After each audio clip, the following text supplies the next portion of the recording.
Hello बच्चों, welcome to my channel Tanuja by studies. और हम बात कर रहे हैं क्लास 12th में ह्यूमन हेल्थ एंड डिजीज़। और क्विकली से शुरू करते हैं। नेक्स्ट टॉपिक हम करने वाले हैं कैंसर के बारे में। चलिए क्विकली स्टार्ट करते हैं। So cancer, this is the one of the most dreaded disease of human being and is a major cause of death all over the globe. More than 1 million Indians suffer from the cancer and large number of them die from it annually. The mechanism that underlie the development of cancer or oncogenic transformation of cell, its treatment and control have been some of the most intense area of research in biology and medicine. ठीक है, आज भी इसके field में research start है, but अभी तक full cure नहीं मिला है कैंसर का.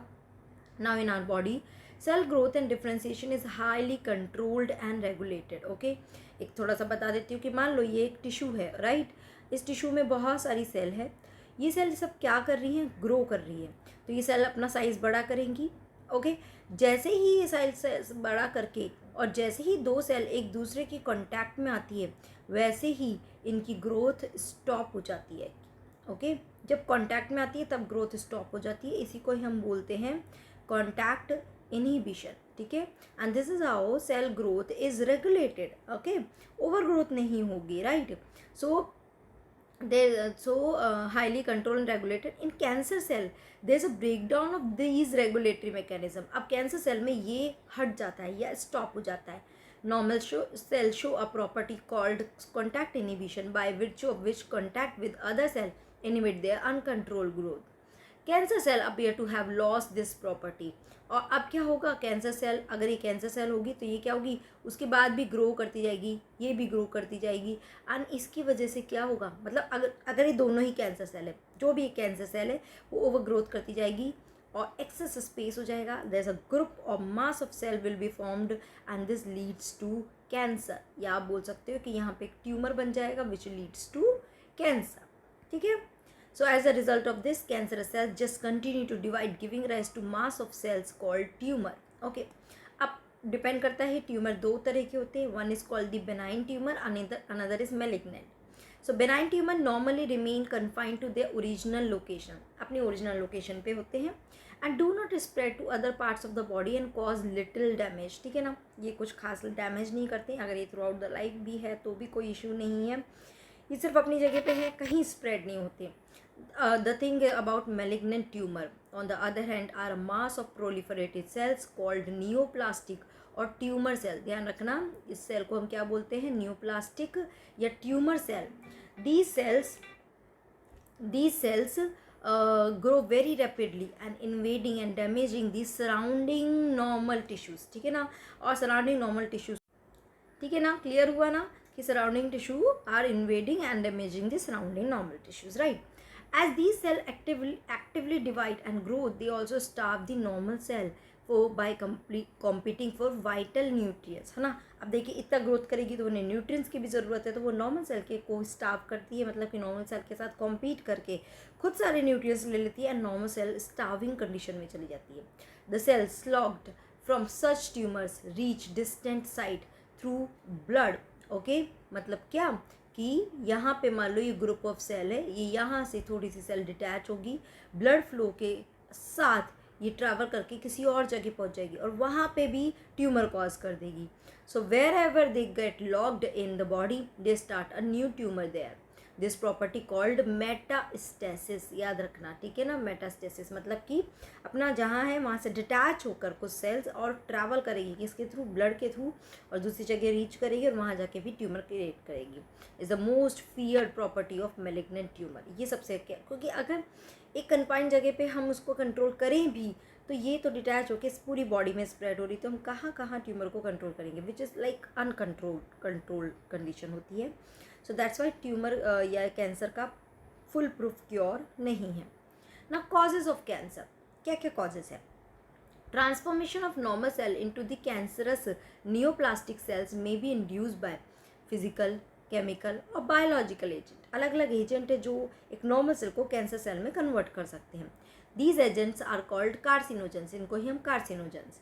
like ionizing radiation like X-rays, gamma rays, non-ionizing radiation like UV cause DNA damage leading to neoplastic transformation. ध्यान रखना, ये मेंशन कर रखा है उन्होंने, आयनाइजिंग रेडिएशन में कौन कौन सी आती है आपकी एक्स-रेज एंड गामा रेज आती है, एंड नॉन आयनाइजिंग रेडिएशन में आपकी यूवी रेज आती है. ये सब क्या करती है, डीएनए का डैमेज करती है, मतलब कि पूरी सेल में डीएनए को के सीक्वेंस को चेंज कर देती है और उसमें न्यूप्लास्टिक सेल कन्वर्जन कर देती है.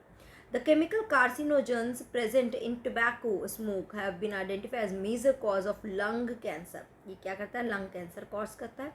Cancer causing viruses also called oncogenic viruses have genes called viral oncogenes. ठीक है, अब कुछ ऐसे वायरस भी है, देखिए सारे फैक्टर्स की बात कर रहे हैं, ऊपर हो गया फिजिकल फैक्टर, देन ये केमिकल फैक्टर हो गया, ओके, एंड बायोलॉजिकल फैक्टर्स में वायरस आ जाते हैं. कौन से वायरस, ऑन्कोजेनिक वायरस. ये क्या करते हैं, इनके पास एक जीन्स होते हैं जिनको हम बोलते हैं oncogenes. Okay, now several genes called cellular oncogenes और सी और proto oncogenes have been identified in normal cell. Normal cell में प्रोटो ऑन्कोजेंस होते हैं, कैसे होते हैं, इनएक्टिव फॉर्म में होते हैं, बट जैसे ही वायरस ने अटैक किया, ये क्या करते हैं, उस प्रोटो ऑन्कोजेंस में कन्वर्ट कर देते हैं, उनको एक्टिवेट कर देते हैं, and when activated under certain condition could lead to oncogenic transformation of the cell. समझ में आया क्या क्या कॉजेस हो सकते हैं, तीनों फैक्टर की वजह से अलग अलग तरह से कैंसर कॉज होता है. अब कैंसर को हम डिटेक्ट या डायग्नोस कैसे कर सकते हैं. Early detection of cancer is essential as it allow the disease to be treated successfully in many cases. है ना, यही है, कैंसर डिपेंड करता है कि कौन सी स्टेज में आइडेंटिफाई हुआ है. अगर अर्ली स्टेज में, फर्स्ट स्टेज में या सेकंड स्टेज में आइडेंटिफाई हुआ, तब तो हम इसे कंट्रोल कर सकते हैं या ट्रीट कर सकते हैं. बट अगर ये थर्ड या फोर्थ स्टेज पर, थर्ड या फोर्थ स्टेज का मतलब क्या है, स्प्रेड हो चुका है बॉडी में. Okay, so cancer detection is based on biopsy. Biopsy में क्या किया जाता है, किसी भी टिश्यू है उसकी क्या बनाई जाती है, एक थिन स्लाइस बनाई जाती है, thin slice of tissue.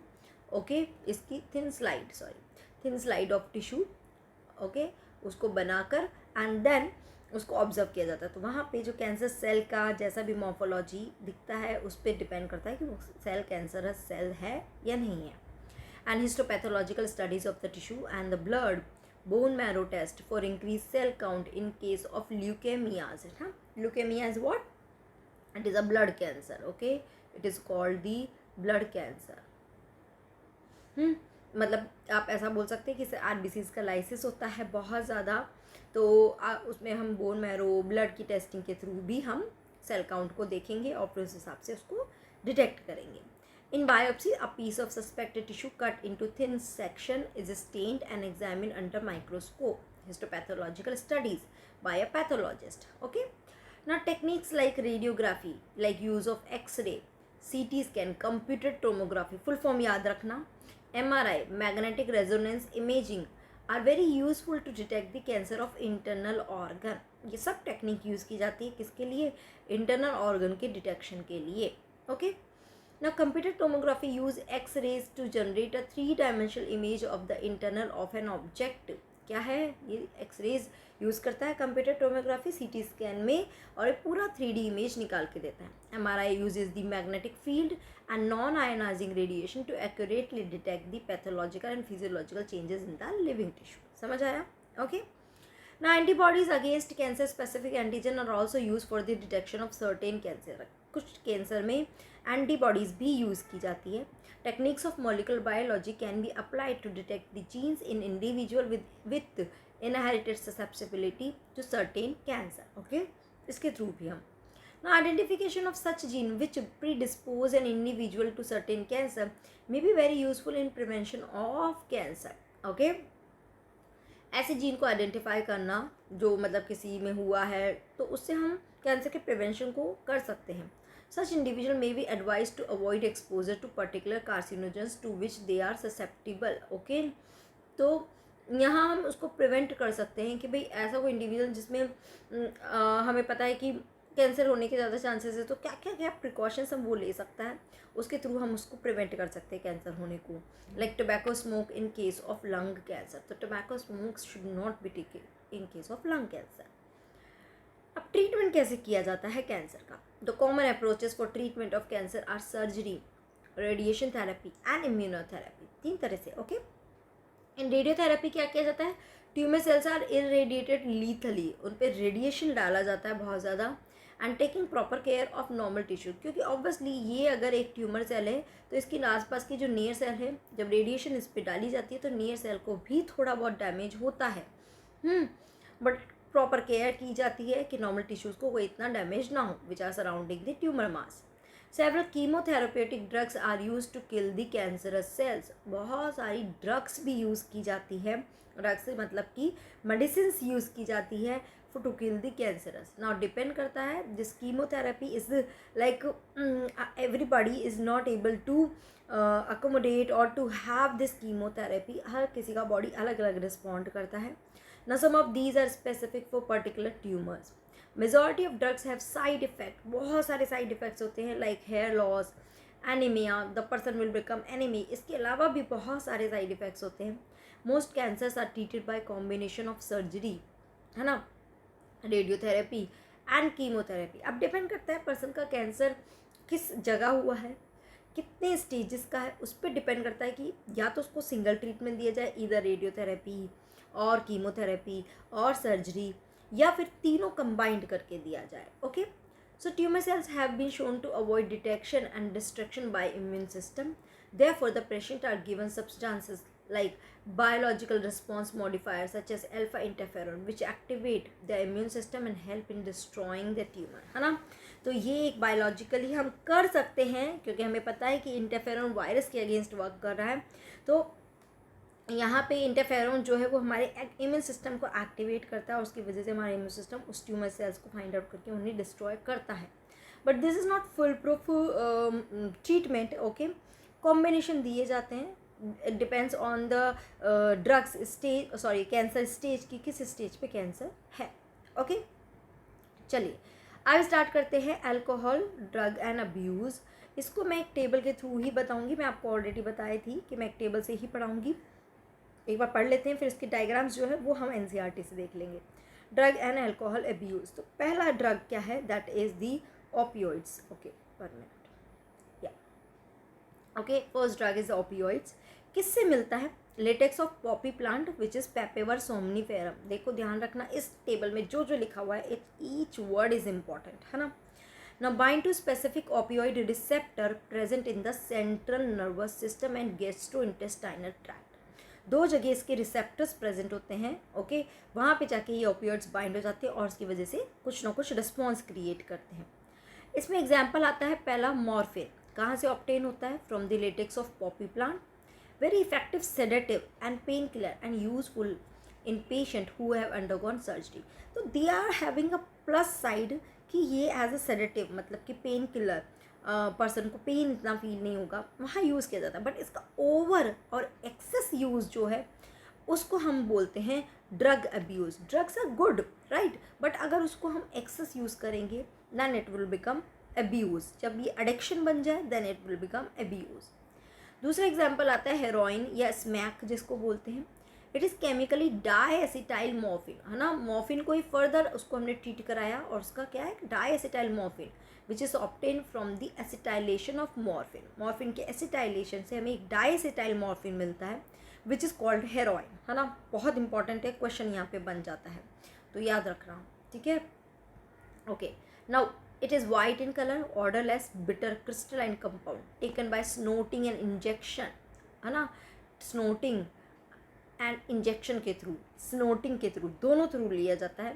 it is a depressant and slows down the body function, body के फंक्शन को स्लो कर देता है। सेकेंड कैटेगरी आ जाती है कैनाबिनॉइड्स, जो किससे मिलता है, inflorescence of cannabis sativa plant के इन्फ्लोरेसेंस से मिलता है। पहला लेटेक्स से, latex is like a white milky product substance जो निकलता रहता है, ऊज आउट होता रहता है, that is latex, you can say. It is taken by inhalation and oral injection, interact with cannabinoid receptor which are present in the brain, brain में present होते हैं। इफेक्टिव कार्डियोवैस्कुलर सिस्टम, इफेक्ट करता है cardiovascular system पे affect करता है।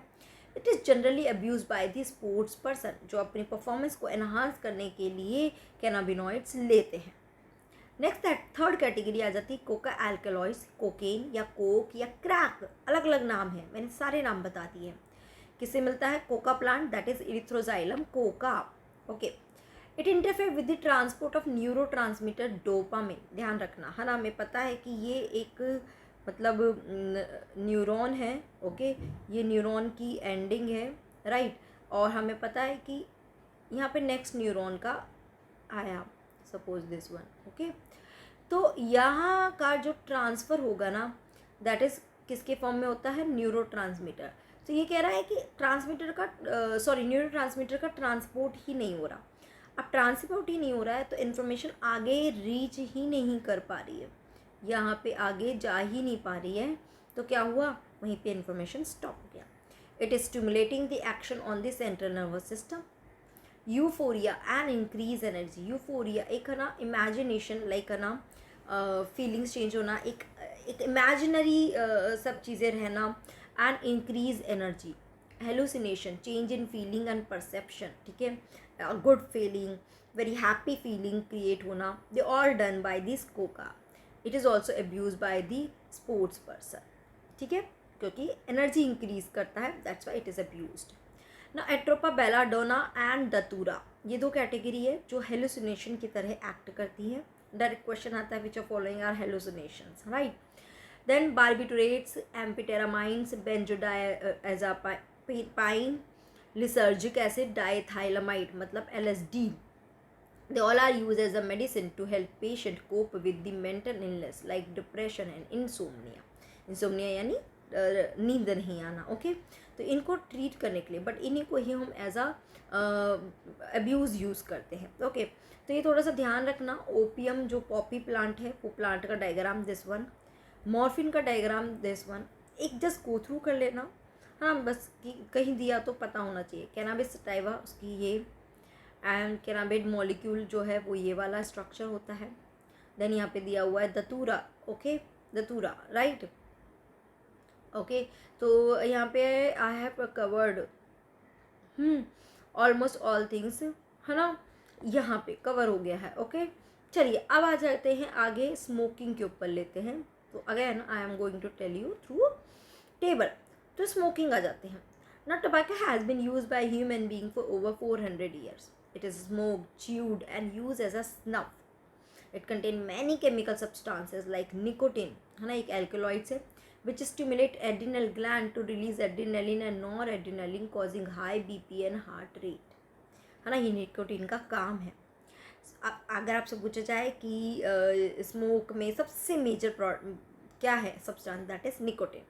Smoking causes cancer of lungs, urinary bladder, throat, emphysema यानी कि वॉल्स ऑफ एल्वियोलाई वो ब्लॉक होने लगती है, ठीक है, bronchitis, coronary heart disease, gastric ulcers, ये सब।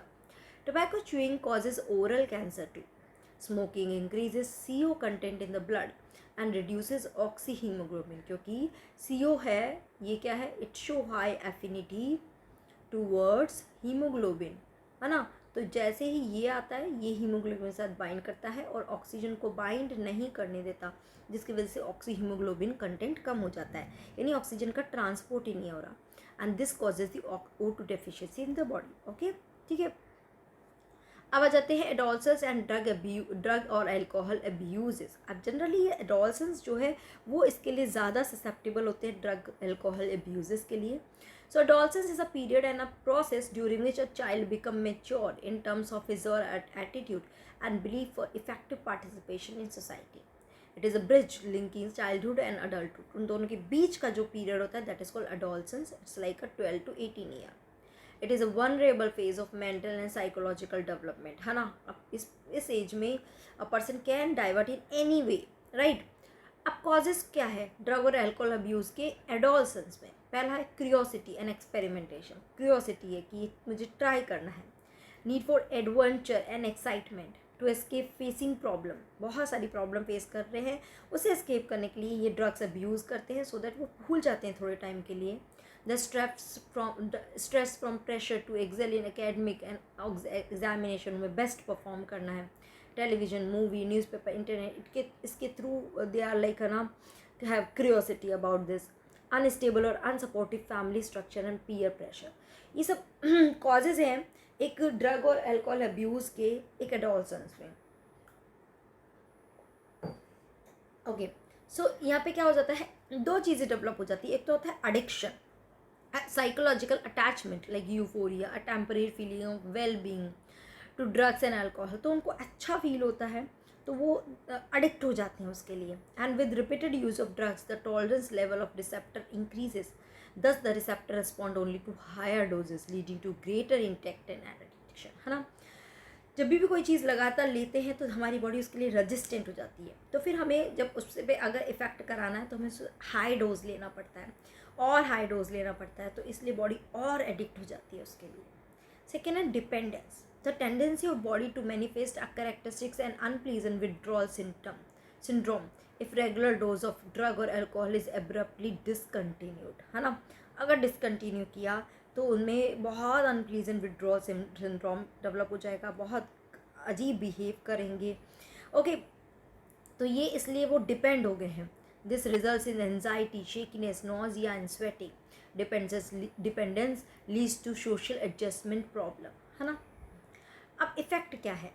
पहला है रेकलेस बिहेवियर, वैंडलिज्म, तोड़ फोड़ करना, and violence, coma and death due to respiratory failure, heart failure, cerebral haemorrhage, मतलब कि ब्रेन में सेरेब्रल पार्ट में ब्लड क्लॉट बन जाना। ड्रग्स मिक्स विद अल्कोहल में cause death, okay. Damage of nervous system and liver cirrhosis, liver damage होना, cirrhosis मतलब liver damage होना, okay. Social problem like stealing, spread of infectious state like AIDS, hepatitis B, इन सब के spread क्यों, कैसे? Because these drugs are taken by the injection, है ना। तो एक ही सिरिंज को सब लोग शेयर करते हैं, and because of that these kind of diseases can spread. Use of drugs and alcohol by pregnant women affect the foetus growth, foetal alcohol syndrome जिसको बोलते हैं, FAS। Loss of sexual drive and necrospermia, मतलब sperm कम। Misuse of drugs by athletes, example narcotic, analgesic, anabolic steroid, diuretic and certain hormones to increase the muscle strength and bulk and to promote the aggressiveness। तो ये athletes इसको misuse भी करते हैं। अब warning sign क्या है कि भाई कोई पर्सन अडिक्टेड हो रहा है, अब्यूज़ हो रहा है उसके लिए। So drop in academic performance and absence from school, there may be sign. Lack of interest in personal hygiene, हाँ, खुद की साफ सफाई रखने में इंटरेस्ट नहीं है। विड्रॉल एंड आइसोलेशन, सबसे आइसोलेट होकर रहना। Depression, fatigue, aggressiveness and rebellious behaviour, मतलब ज़िद्दी, है ना, एंड किसी की बात नहीं समझना। Change in sleeping and eating habit, fluctuation in weight, appetite, loss of interest in hobbies, deteriorating relationship between family and friends, सबके साथ रिलेशन ख़राब होना। अब इन सब के साइड इफ़ेक्ट मेल में क्या क्या होते हैं? मेल में होता है acne, increase aggressiveness, mood swing and depression, reduce testicle यानी टेस्टिस के साइज कम होना, decrease sperm production, kidney and liver dysfunction, breast enlarge, okay, मतलब कि हार्मोन डिस्टर्ब हो गए तो अब इसमें फीमेल का फेमिनिन कैरेक्टर डेवलप हो गए। प्रीमेच्योर बाल्डनेस, है ना, बाल सारे चले जाना है prematurely, and enlargement of prostate gland. Side effect of anabolic steroid abuse in female, है ना। स्टीरॉयड अब्यूज़, स्टीरॉयड भी इट्स लाइक अब्यूज़, जिसको भी ज़्यादा लिया जाता है, दे ऑल्सो क्रिएट प्रॉब्लम। ये क्या करते हैं? मेस्कुलाइजेशन, मतलब कि मेल के जो भी जितने भी कैरेक्टर्स है वो डेवलप होने लगते हैं। Increase aggressiveness, mood swing and depression, excess hair on face and body, ये मेल का character, right. Abnormal menstrual cycle, deepening of voice, male character and enlargement of clitoris, okay. तो ये फीमेल में होता है। Side effects of anabolic steroid abuse in adults and male and female is severe facial and body acne, premature closure of growth center of long bones resulting in stunted growth। अब ये तो सब problem है, prevent कैसे कर सकते हैं? Avoid undue peer pressure, education and counselling के through, help from parents and peers, looking for danger sign, okay, looking for danger sign, and one more thing is what, seeking professional and medical help such as psychologist, psychiatrists, de-addiction and rehabilitation program, जिसके through भी हम उसको prevent कर सकते हैं। So did you get it? ये समझ में आया आपको? ओके, ये मैं उसमें टेलीग्राम में शेयर कर दूँगी आपको, तो यू विल अंडरस्टैंड एवरीथिंग। जो कुछ भी इसमें है ना, ट्रस्ट मी, जो कुछ भी इसमें लिखा हुआ ना, everything is given in that table, है ना। तो आपके लिए बहुत ईजी जाएगा उन सबको पढ़ना, ओके। चलिए, तो यहाँ पे तो हम बात करते हैं ये ख़त्म करते हैं, इसकी DPP भी मैं शेयर कर दूँगी टेलीग्राम में। उसके बाद हम नेक्स्ट चैप्टर शुरू करेंगे। तो chapter 9 is deleted, we will start from chapter 10 directly. Okay, चलिए पढ़ते रहिए। Till then take care, bye bye, keep doing study.